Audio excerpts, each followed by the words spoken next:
দুনিয়াতে যদি সে বিষ পান করার মাধ্যমে আত্মহত্যা করে, তাহলে জাহান্নামও আল্লাহ পাক তাকে গরম বিষের ব্যবস্থা করবেন। সেগুলি পান করে সে একবার মরবে আর একবার জীবিত হবে। এভাবে তাকে সেখানে শাস্তি দেওয়া হবে।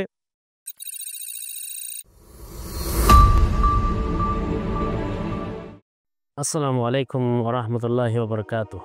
ইন্নাল হামদালিল্লাহ ওয়াসসালাতু ওয়াসসালামু আলা মান লা নাবিয়্যা বা'দা আম্মা বাদ।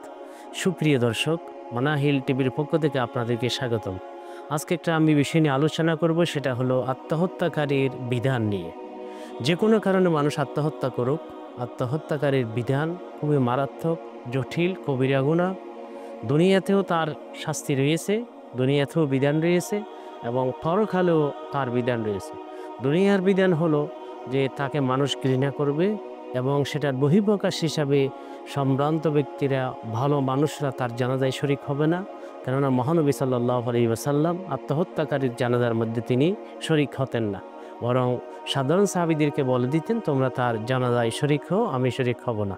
যাতে এর থেকে অন্য সাধারণ মানুষ শিক্ষা গ্রহণ করে যে আত্মহত্যা করলে মানুষ ঘৃণা করবে, জানাজায় আসবে না, দুই একজন সাধারণ মানুষ নিয়ে জানাজা শেষ করতে হবে। এটা হলো তার দুনিয়ার জন্য শাস্তি। এবং পরকালীন শাস্তি হলো যে হাদিসের মধ্যে রয়েছে যে দুনিয়ার মধ্যে কোনো একজন ব্যক্তি যদি আত্মহত্যা করে, যে পদ্ধতিতে সে নিজেকে হত্যা করবে, মহান রব্বুল আলামিন তাকে সেই পদ্ধতিতে শাস্তি দিবে। দুনিয়াতে যদি সে ফাঁসির কাষ্ঠে ঝুলে যদি আত্মহত্যা করে, তাকে জাহান্নামে আগুনের রশি পরিধান করা হবে। যদি ছুরিকাঘাত করার মাধ্যমে নিজেকে হত্যা করে, জাহান্নামে তাকে ছুরি দেওয়া হবে, সেই ছুরির মাধ্যমে সে অনবরত আঘাত করতে থাকবে। দুনিয়াতে যদি সে বিষ পান করার মাধ্যমে আত্মহত্যা করে, তাহলে জাহান্নামও আল্লাহ পাক তাকে গরম বিষের ব্যবস্থা করবেন। সেগুলি পান করে সে একবার মরবে আর একবার জীবিত হবে। এভাবে তাকে সেখানে শাস্তি দেওয়া হবে। এভাবে আল্লাহ রাব্বুল আলামিন, অর্থাৎ দুনিয়াতে সে যে পন্থা নিজেকে হত্যা করার জন্য বেছে নিয়েছে, সেই পন্থায় তাকে শাস্তি দিবে।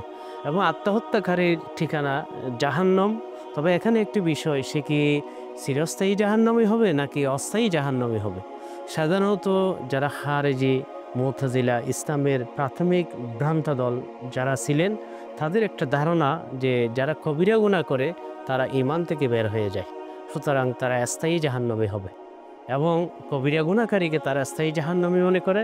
কিন্তু আহলে সুন্নাহ ওয়াল জামাতের মতে কাউকে হত্যা করা বা আত্মহত্যা করা একটা কবিরা গুনাহ। কবিরা গুনার কারণে সে ইসলাম থেকে বের হবে না, সুতরাং সে অস্থায়ী জাহান্নামী হবে। তবে হ্যাঁ, কেউ যদি কাউকে হত্যা করা বা নিজেকে হত্যা করাকে জায়েজ মনে করে, তখন সে তো বেঈমান হয়ে যাবে, তখন সে স্থায়ী জাহান্নামী হয়ে যাবে। আল্লাহ রাব্বুল আলামিন এই আত্মহত্যার মতো জাহান্নামী গুনাহ থেকে বাঁচার জন্য তৌফিক দান করুন। সুপ্রিয় দর্শক, যারা আমাদের সাথে রয়েছেন, আপনাদেরকে অসংখ্য ধন্যবাদ। আসসালামু আলাইকুম ওয়া রাহমাতুল্লাহি ওয়া বারাকাতুহু।